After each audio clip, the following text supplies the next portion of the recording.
Good day to you, sir, madam. I'm Lilibel Bungag, 26 years old, single.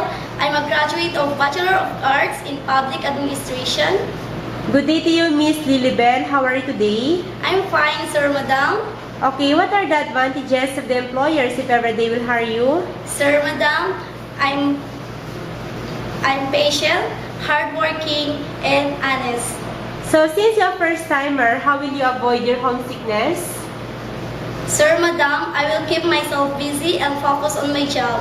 So, can you tell me the proper way on how to take care of the children? Sir, madam, by giving them foods at the right time, give them vitamins, medicine if necessary, and love them as my own little brother and little sister. So, what if you committed a mistake and the employer scolds you? What will you do? Sir, madam, I will apologize and I promise not to do the same mistake again.